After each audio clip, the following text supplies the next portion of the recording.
Creativity is an addiction. Oh, I say that. I also live it because every one of us deal with creativity. We're either using somebody's creativity or we've got creativity that's being used by others. It's one gigantic big circle, and we're not getting any sleep, and we're not thinking straight. We're not putting things in their proper places. It's an addiction.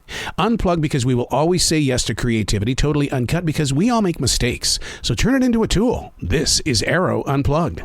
Hey, whoa, hey, what's going on? How you doing? Where you been? The question is, where have I been, right? Man, waking up to a screaming bird, that is a daily test. I don't know if you have birds in your house, but when they are not in the mood for the human being, they will let you know about it. See, the thing is that I spoil my animals. Or, wait a second, maybe they're spoiling me. But I know that there's a relationship there, and I know that it's a lot of special togetherness, companionship, but it doesn't always blend perfectly. And isn't that really what a family is all about? The bumps, the grinds, disconnections, and misunderstood reasons for so many changes in the season? But when my Blue Crown conure, Ernie, is in the mindset of sounding off, you tend to spend the morning reminding yourself that I, too, am a noisemaker in the way that I speak, or maybe the way that I turn on the television or I listen to music. Maybe he's going, for crying out loud, dude, what are you doing? See, that's the part of the understanding, being available to respect each other's space. Ernie's home overlooks this beautiful forest in South Charlotte, North Carolina. I'm sure in his tiny little mind, he believes that he is the king of that jungle.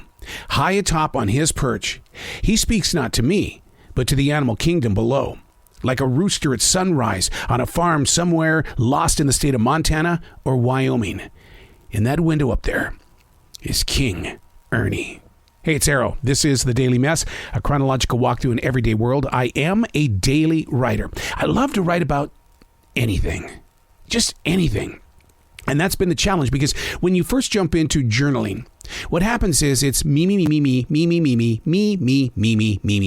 And you realize, wait a second, there's a lot of other things that make up what becomes me. Why don't we write about all the other elements and see what happens in the middle? This is The Daily Mess. We struggle to get through our only days off to do what? Because I'm talking about you. We struggle to get through our only days off only to do what? Fill them with more things to do. We are all so incredibly guilty of this. So much has stacked up, and getting through all of these expectations, you know what's going to happen? We're going to want another year-long lockdown. Then again, even during that first lockdown, did you get anything done? Really? Seriously? The issue with most people is we can't say no. We don't want to miss out. Which is what I heard my entire childhood. My parents wanted us in bed very early, and their go-to line was, "You're not going to miss anything." See, I don't pretend to put myself in false worlds, mainly because I don't have the time to do that. We've always got to be somewhere. But I don't know if the reason why we're planning is because we're in that fear of, well, I could be missing out on something. It's more of an attempt to mop up messes made by past decisions that weren't properly thought out. So I keep telling myself. What is your excuse? Why do you keep planning things out? That Google Calendar has one blank space on it, and you're freaking out. You got to do something. I was talking with Mike Smith and Cubs today. They've collaborated with Stunner, and here's the thing. Part of the conversation was based 100% on their creative space, the time that they really are connected to the universe of music. And it's 11 p.m. to 3 a.m. That's their zone.